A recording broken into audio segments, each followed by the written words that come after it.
Tissue. Paper that lets the light shine through.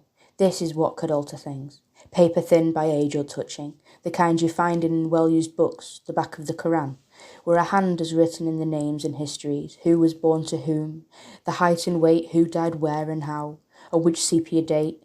Pages smoothed and stroked and turned, transparent with intention. If buildings were paper, I might feel their drift, see how easily they fall away on a sigh, a shift in the direction of the wind. Maps too. The sun shines through their borderlines, the marks that rivers make, roads, rail tracks, mountain folds. Fine slips from grocery shops that say how much was sold and what was paid by credit card. Might fly our lives like paper kites. An architect could use all this, place layer over layer, luminous script over numbers over line, and never wish to build again with brick or block, but let the daylight break. Through capitals and monoliths, through the shapes that pride can make. Find a way to trace a grand design with living tissue, raise a structure never meant to last. Of paper smoothed and stroked, and thin to be transparent, turned into your skin.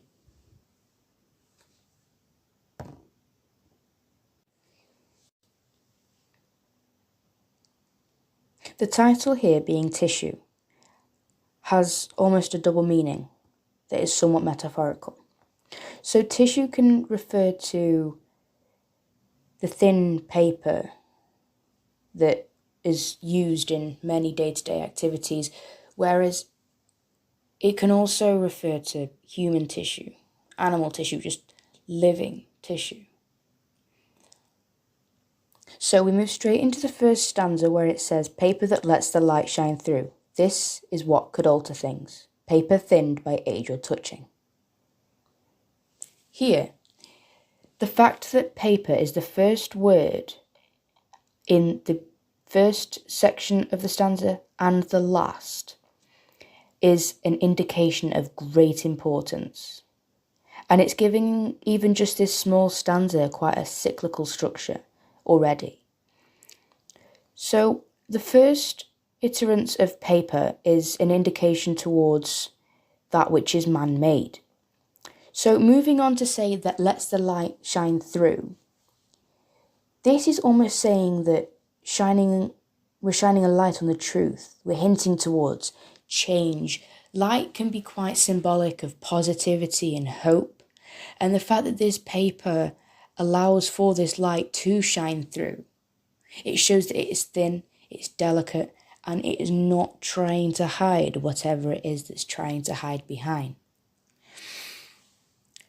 The fact that they then go on to say could alter things, it's what will alter things, it's what could alter things.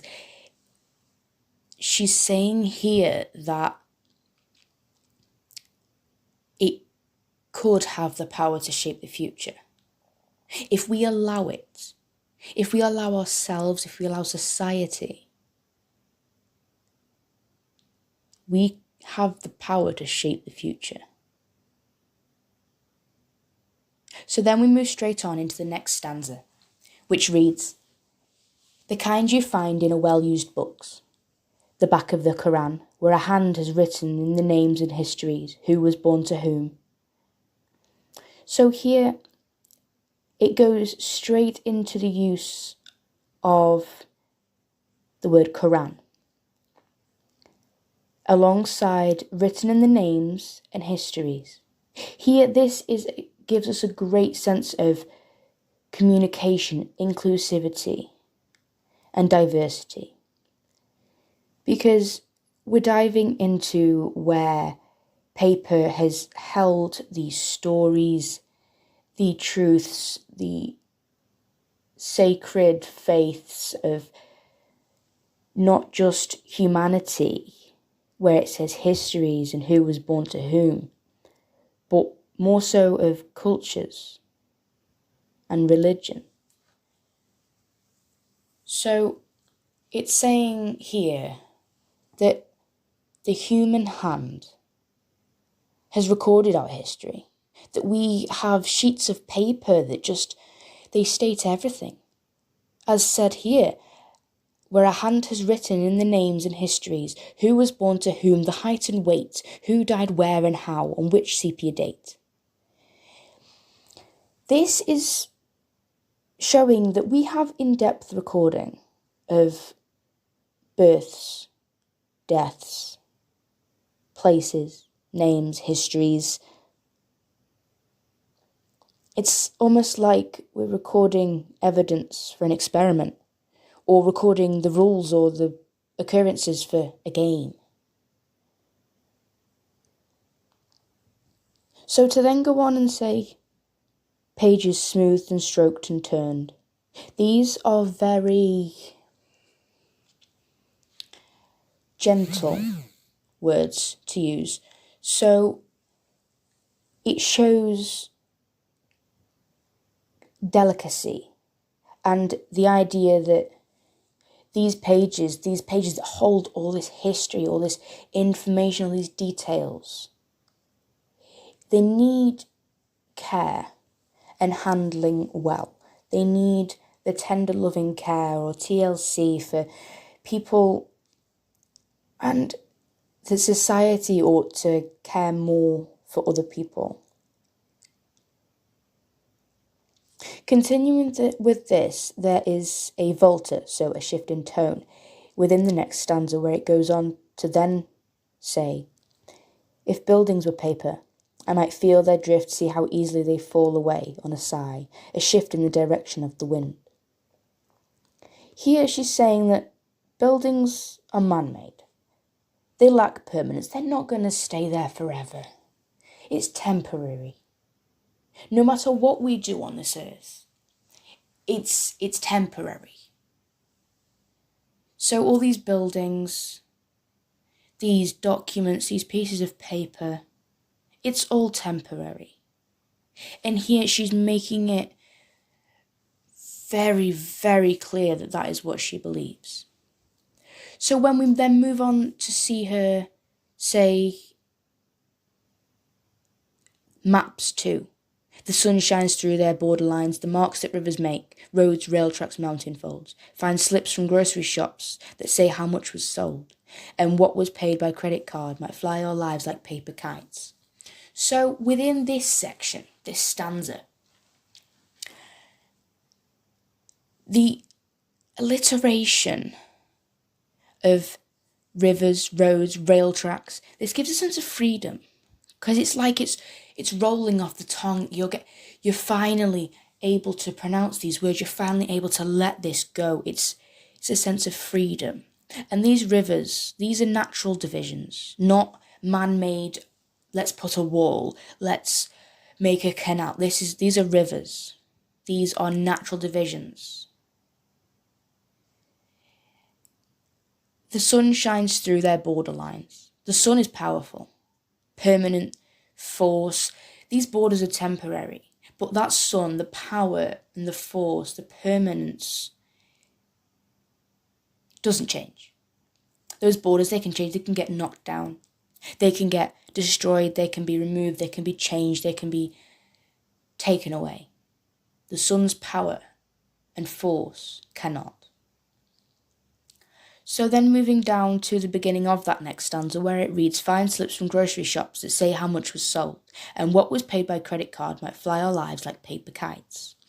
Here it's indicating that receipts allow society to be tracked, that money is in control of humanity and society, and that not only that, but because this money is in control, there are so many people who are in debt and are struggling because all these receipts, they're being kept, and we all document absolutely everything.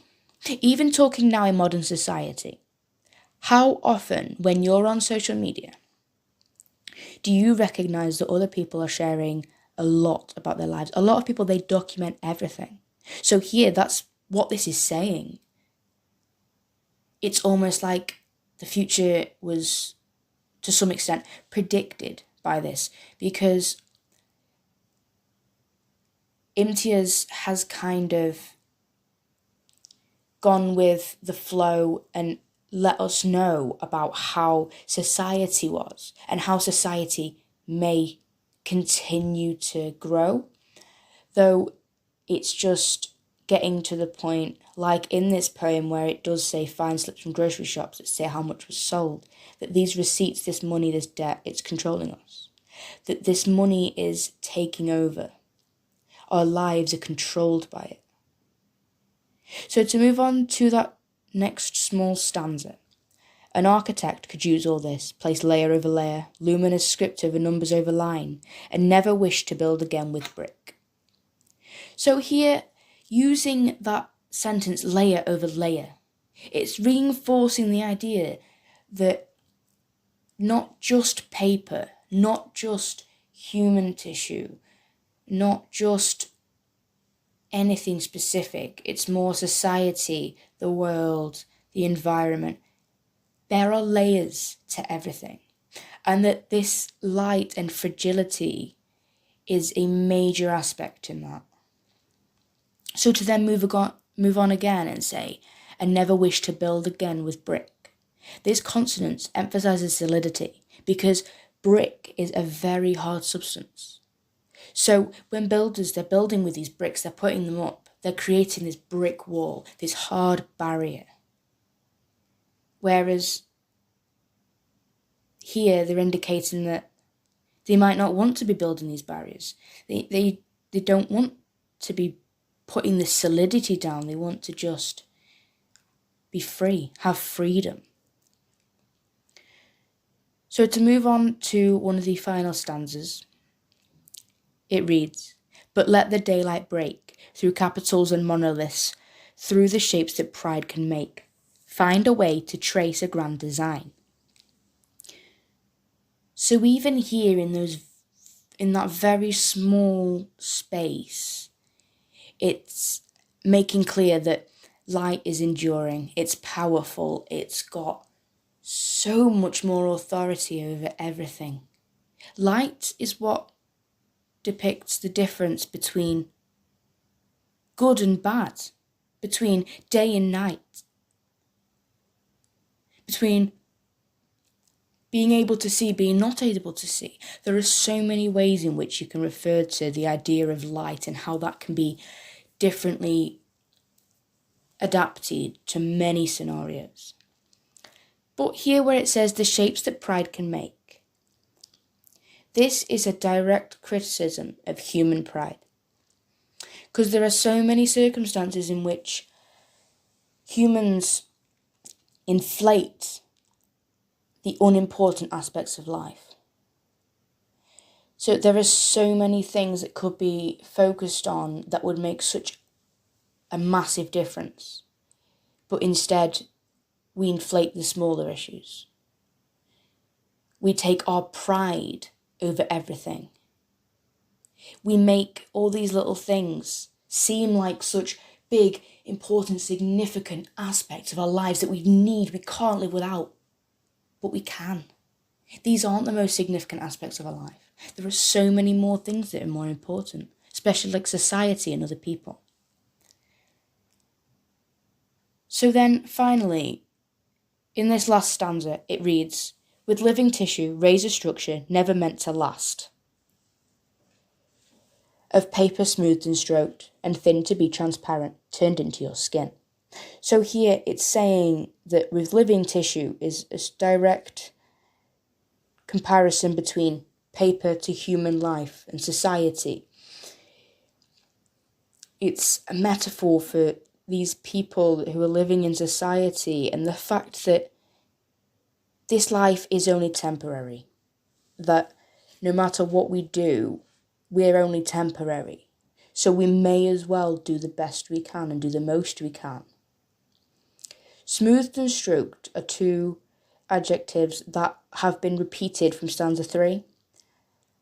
And so this puts great emphasis on the gentle, the fragility of these words and the way that this has been depicted, especially since those two words have been able to be adapted from the context of paper and living tissue. So in that final sentence, turned into your skin, this is a reference to creation, to how human life is formed, and it's direct address straight to the person reading. it shows that we are influenced by our own heritage, and we do need to take responsibilities for ourselves, and that even if your own heritage states that you are a person in a way that you believe you are not, you can still be that person that you truly are.